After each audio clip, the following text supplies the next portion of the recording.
Fala pessoal, bem-vindos a mais um vídeo e dessa vez nós vamos falar sobre o filme mais esperado para quem tem mais de 40 anos assistindo cinema, o filme He-Man. Cara, já vou adiantando, que filme bom, muito bom. E se é a primeira vez que você está assistindo esse vídeo, eu organizo o vídeo da seguinte forma, né? Primeiro eu vou falar a sinopse do filme, depois eu vou contar um pouco da história sem dar muito spoiler, dando a minha opinião positiva quanto negativa do filme, né? O que eu gostei, o que eu não gostei. Depois eu vou falar, ó, a partir daqui tem spoiler, justamente quando eu acabar a sinopse. E aí eu conto a história do filme, do início ao fim, e depois disso dou meu veredito, de uma nota de meia estrela até 5 estrelas. E é isso, vamos lá. Pra quem não conhece, né? Pra quem foi assistir o filme sem conhecer muito o desenho, tipo eu assim, na verdade eu conheço, mas eu era bem pequeno quando eu assisti. Gente, eu tenho 20 anos, 21. Só que eu, falando assim, né, da minha experiência, eu gostei muito do filme e eu assistia tanto He-Man, quanto She-Ra, quanto A Vaca e o Frango, quanto, deixa eu ver mais o que, vários desenhos antigos que passavam num canal de TV por assinatura quando eu ia lá pro Rio de Janeiro pra casa da minha avó, num canal tipo o Cartoon Network, entendeu? Chamado Tooncast. Aí mostrava também o Coragem, o Cão Covarde. Só que He-Man, ele é muito antigo, muito antigo. E pra quem não conhece, né, o desenho ou falou assistir o filme, mas não sei, cara, o filme é totalmente idêntico e fiel ao desenho. Porque no desenho, o He-Man ele tinha aquela aparência, né, do cabelo assim, loirinho, ele era conhecido como Príncipe Adam, só que depois que ele falava pelos poderes de Grayskull, eu tenho a força, ele virava o He-Man, realmente. Aí tinha, o pessoal zoa, né, ele tinha aquele cropped do Vasco e aquela saia, andava de botinha, e aí, né, o desenho era simples em si, de mostrar uma guerra do bem contra o mal. Tanto é que o castelo dos pais do He-Man e o castelo do esqueleto eram tipo um na frente do outro, entendeu? Só que He-Man não era só um desenho, também é uma história em quadrinhos. E então meio que tinha esse universo em si, né? Que a nível assim de desenho em si era muito raso. Então tudo bem, porque o que importava no desenho não era saber por que o esqueleto era mal. Ele era mal porque ele era mal. Inclusive ele fala isso dentro do filme. Mas o importante do desenho era que todo final de desenho tinha algum ensinamento, algo para passar de valor para a criançada daquela época. Tanto no He-Man quanto na She-Ra também. Só que o He-Man era o principal, entendeu? Então o He-Man ele tentava conversar com o vilão e depois desceu o cacete no vilão e tudo mais. Então muitas das coisas do desenho são vistas no filme de forma idêntica e fiel. Agora vamos lá. Dando isso, a sinopse agora eu vou falar a sinopse do filme. A sinopse do filme é: He-Man morava no reino de Eternia e daí ele teve que fugir do esqueleto e ele veio pra Terra sozinho. E aí aqui na Terra ele foi, cresceu, trabalhava em, como é que é o nome? No RH, e depois a jornada dele, desde quando ele veio pra cá com 6 anos de idade, era encontrar a espada, que tendo a espada ele conseguiria voltar pro reino de Eternia e destruir o esqueleto e tudo mais. Essa é a história do filme. Não é só a sinopse, é a história do filme. Era isso, o ponto do filme é esse. É uma história simples, assim como o desenho. E aí,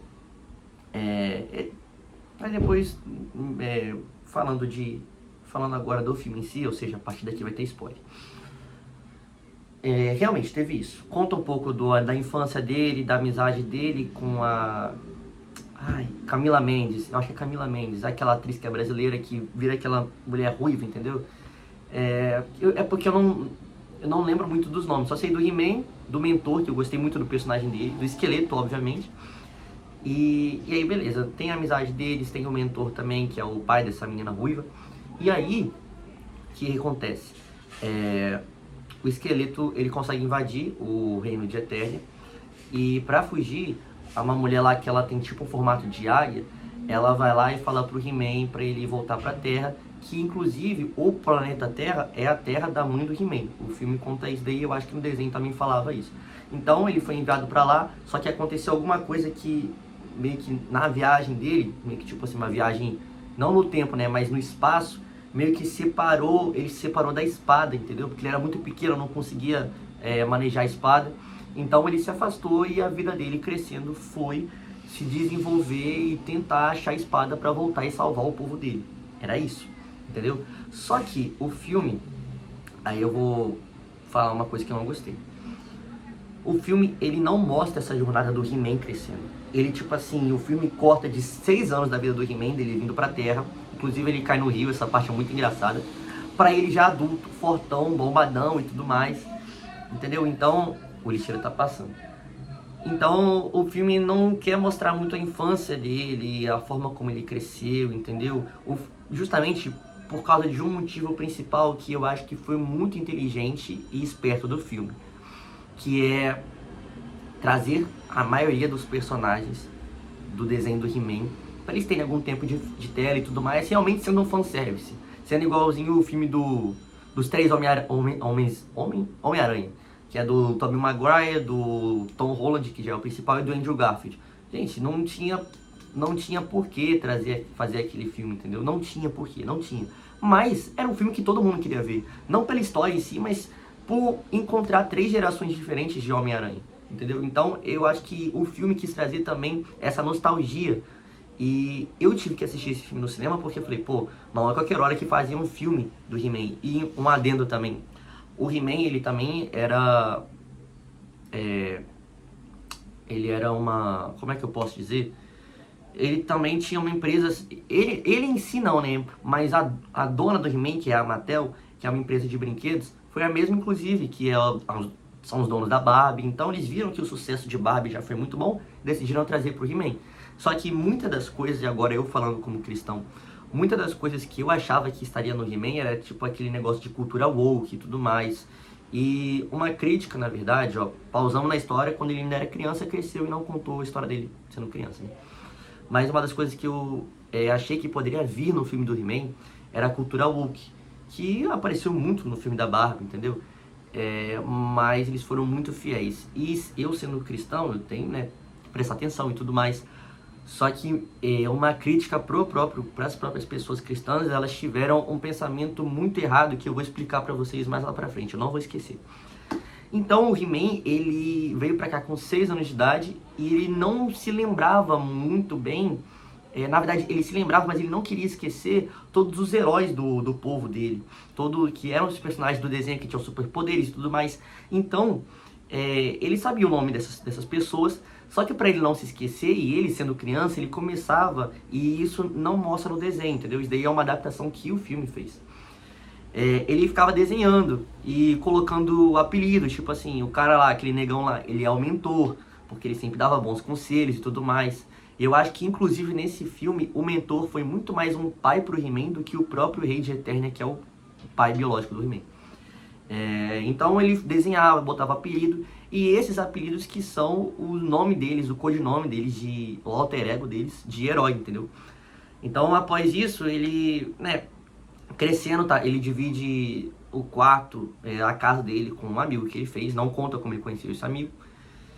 E aí ele vai pra academia e tudo mais, e uma parte muito interessante, muito legal, é que na academia ele se encontra com o ator que fez o filme do He-Man de 1900 e bolinha, do live action também, entendeu? Se eu não me engano, é o mesmo ator que fez o Ivan Drago do filme do Rocky. Eu acho que é o mesmo, tenho certeza. Aí ele encontrou com ele lá na academia e tal. E foi um momento de nostalgia, realmente de passar o bastão. Ele falava bem assim, ó, a partir de agora você é o He-Man, entendeu? Meio que foi uma honra a esse ator. E aí depois disso ele, né, continua trabalhando e tal, lá na empresa de RH dele. E aí o que acontece depois? Ele, desde pequeno... Opa, voltei. Desde pequeno ele fica procurando, né, espada e tudo mais. E aí ele encontrou na internet alguém falando bem assim pra ele, encontrei a sua espada. Só que ele teve uma reunião com uma mulher do RH, né, a superiora dele. E ela falou o seguinte, olha, Adam, não tem como você continuar trabalhando aqui e tudo mais, se você continuar pesquisando esse negócio de espada, tá assustando todo mundo, não sei o que. E nessa mesma hora, vibra o celular dele e a pessoa vai e fala bem assim, achei a sua espada. E ela falou bem assim, ó, se você pegar o celular, você tá demitido. Ele falou, desculpa, eu não posso. Ele foi, pegou o celular e saiu correndo atrás da espada.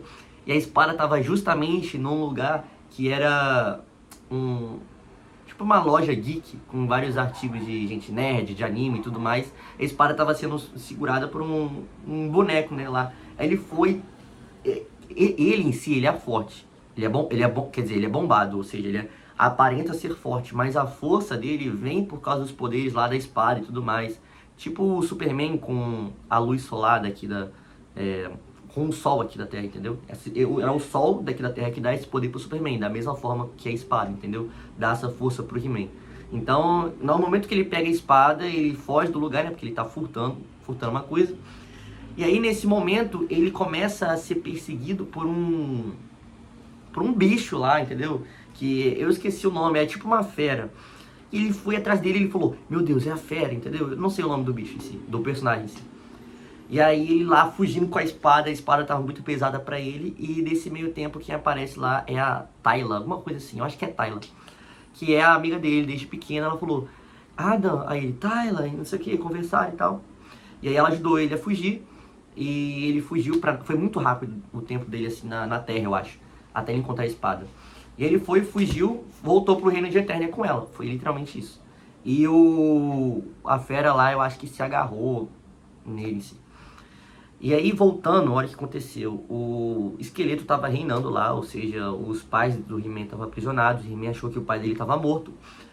E aí, quando chegou, né, o He-Man falou, pô, faz tanto tempo que eu não te vejo, né, Tayla, não sei o que e tal. Ele foi se declarar pra ela. Aí ela falou bem assim, mas nós somos só amigos. Sendo que ela tava dando muito mole pra ele no filme. E aí, beleza, quando ela foi lá pra base rebelde, todo mundo falou bem assim, tá, esse aqui é o He-Man, esse aqui é o cara que o pessoal fala e tudo mais, esse aqui no caso He-Man não, ele não é chamado de He-Man, só no final do filme que ele se intitula como He-Man.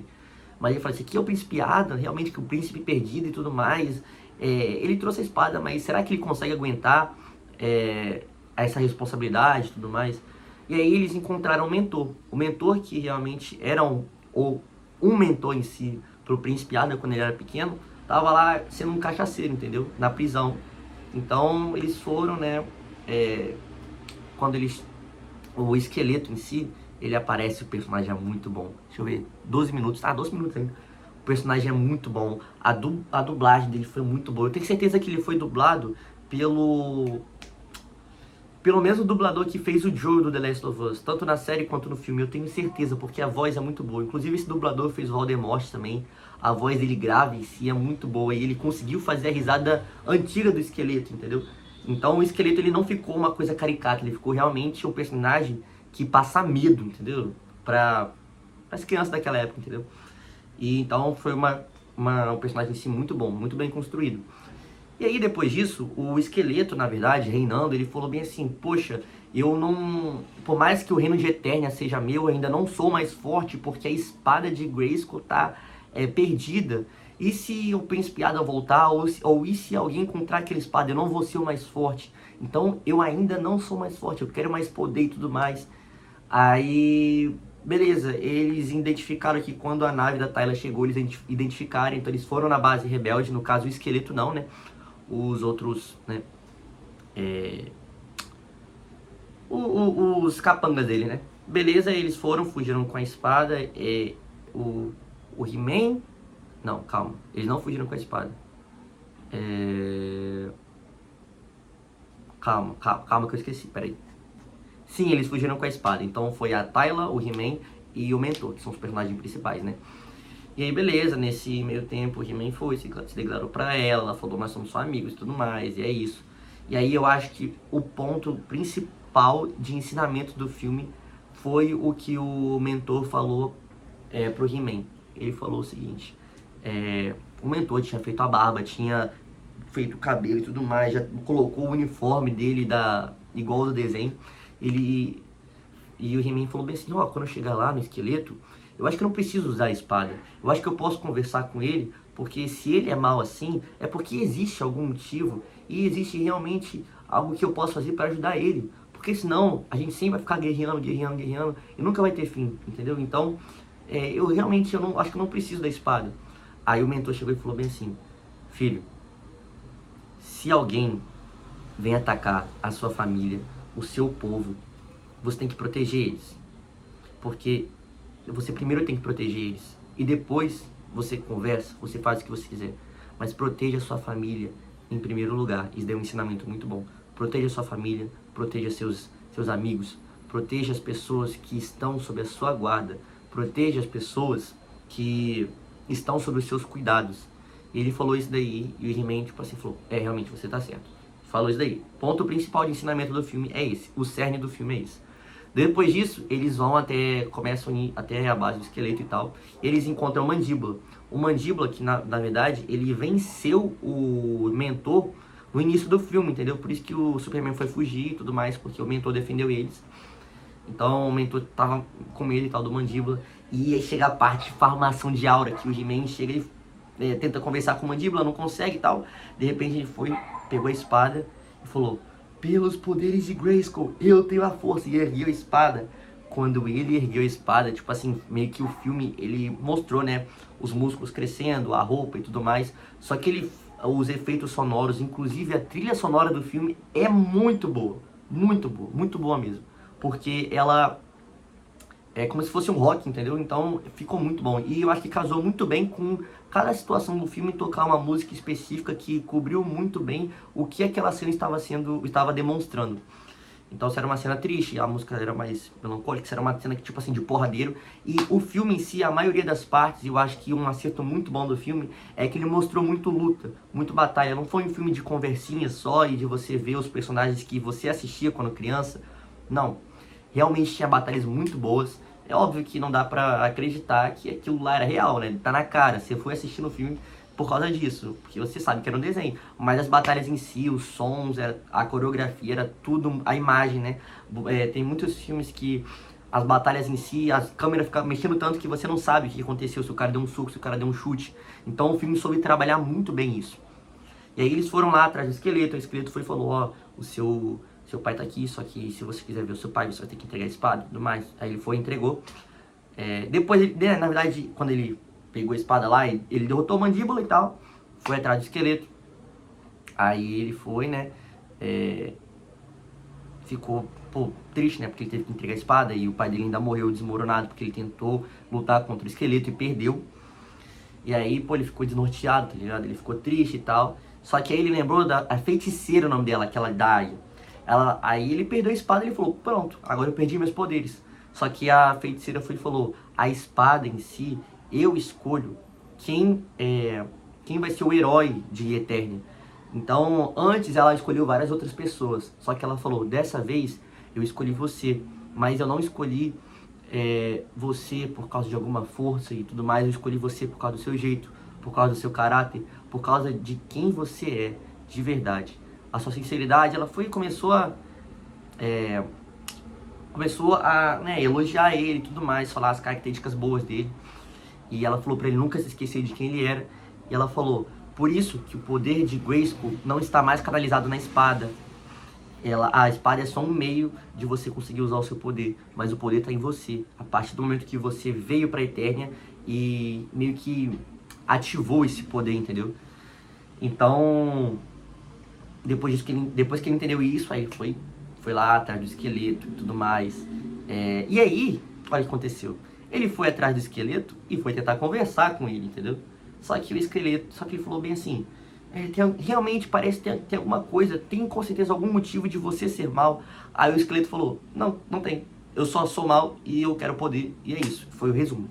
Então, tipo assim, ele foi e começou a atacar o He-Man. Aí o He-Man falou bem assim, já que você não quis me ouvir. Aí começou pá. O He-Man descendo cacete no esqueleto. A Tayla descendo cacete na capanga lá do esqueleto e tudo mais. Aí, resumo, eles venceram, né, essa guerra. Eu não tô falando todos os detalhes do filme, por mais que eu esteja contando a história, porque muitas das coisas são, sabe, tem um robozinho lá, legal, que apareceu no desenho. O He-Man, quando foi atrás do esqueleto pela última vez, ele reuniu as pessoas e falou, pô, eu cresci vendo vocês, eu criei apelido pra vocês são meus heróis de criança. Aí, né, apareceu cada personagem, eu não vou falar o nome porque eu não sei. Então, tipo assim, até eu descrever e tudo mais, só que aparecem os personagens. E eu acho que o filme acerta muito nisso. O CGI do filme é muito bom. Aparece o gato guerreiro, aparece a fera lá. O CGI deles é muito bom porque eles não são personagens, né? Não são, tipo, seres humanos. Mas até mesmo tinha um cara lá que é robótico e tal, ficou tudo muito certinho. Tinha um cara que ele esticava o pescoço assim, corria rápido, tipo Flash. Tudo muito perfeito. E aí, beleza, He-Man vai lá, destrói o esqueleto, só fica realmente a cabeça do esqueleto e tal. E aí, ganhou. Ah, ganhou, não sei o que. Aí depois, no final do filme, já na parte de encerramento em si, o He-Man aparece com aquela roupa clássica dele. Aquela roupa branca e por cima um negócio rosa, né? Ele realmente vira o Príncipe Ada e tudo mais. Aí o mentor chegou e falou bem assim: bom, como você escolheu os nomes para cada um de nós, eu acho que faltou você escolher o seu nome. Aí ele foi e falou, He-Man. E aí toda vez que ele ia se transformar, né, ele, por vergonha, por causa do jeito dele de ter essa vergonha, ele ia lá pro 20 minutos. Ele ia lá pro castelo e se transformava e depois voltava como He-Man. Entendeu? Então, o filme é isso. O filme foi muito bom. O filme foi como se fosse mais um episódio de He-Man. Eu gostei pra caramba. E agora, vamos lá. Antes de eu falar minha nota final, já falei os pontos positivos e negativos do filme. E uma cena pós-crédito mostrou que a She-Ra, que vai ter o filme da She-Ra provavelmente, que falou bem assim, agora meio que mostra ela assim de costas, né? E ela fala alguma coisa lá, tipo, agora é hora de batalhar e tudo mais. E a história da She-Ra, eu não sei muito assim, eu não assisti tanto assim o desenho da She-Ra, era mais o He-Man. E meio que pelo que eu sei, a She-Ra, eu não sei se ela é prima ou irmã do He-Man, mas eles são parentes. Só que ela foi criada com um vilão. E quando ela cresceu, ela realmente viu que tudo que era ensinado pra ela era errado, e ela se voltou contra o vilão e realmente virou a She-Ra, entendeu? Só que, e aí, é isso. Vai ter o filme dela, com certeza. Com certeza, porque esse filme do He-Man deu muito certo, entendeu? E é isso, entendeu? Acho que não tem mais nada pra falar. Agora vamos lá, nota final. Esse filme, de meia estrela até 5 estrelas, eu acho que ele é 4 estrelas, muito bem dadas. E não significa que ele foi um filme ruim. 4 estrelas é muito bom. 4 estrelas seria uma nota 8, entendeu? E pra um filme assim, reunir tudo em si num filme só e sintetizar, eu acho que a produção foi muito esperta, porque eles não queriam entregar mais do que se passava no desenho. Eles queriam ser fiéis àquilo que era feito no desenho. Então apareciam os personagens e tudo mais. Só que eu faço o seguinte, eu tiro meia estrela de cada coisa que eu não gostei do filme. Uma das coisas que eu não gostei, o pai dele ter morrido, tipo, pra mim tanto faz. Se o mentor tivesse morrido, eu ficaria muito mais triste. Porque não mostrou muito bem a relação dele, só falou que o pai dele era muito bruto nos primeiros 5 minutos de filme, depois que He-Man veio pra Terra, tipo assim, esqueceu. E outra coisa que eu não gostei é que, outro ponto, né, que eu não gostei foi o seguinte, foi de não contar como que ele cresceu aqui na Terra, sabe? Porque, por exemplo, no filme do Superman, ou na história em si do Superman, é muito importante a família dele aqui na Terra, porque ele se tornou realmente humano em si, tendo sentimentos como um ser humano, por mais que seja um alienígena, com a família dele, sendo criado pela família dele. E o He-Man não, o He-Man ele só mostra ele criança, não sabe se ele foi adotado ou não, só mostra depois ele grande, dividindo a casa com um cara lá, amigo dele. Então eu acho que essas são as duas coisas que não diminuem muito o filme, entendeu? Só que você vai se sentir incomodado se você vê uma pessoa, um personagem principal que tinha 6 anos de idade, depois ele já vira um cara altão, fortão, e você pensa, pô, mas tá, o que aconteceu nesse meio tempo, entendeu? E outra porque o pai dele morreu, só que se tirasse o pai dele da jogada, eu acho que se tirasse do filme, ia ser a mesma coisa. Então é isso. Essa é a minha opinião sobre o filme. Já saiu, eu acho que de cartaz, mas, cara, deve ter em Prime Video, Netflix. Assistam, é muito bom, vale muito a pena. Entrou pro minha categoria lá de favoritos do Letterboxd. E é isso.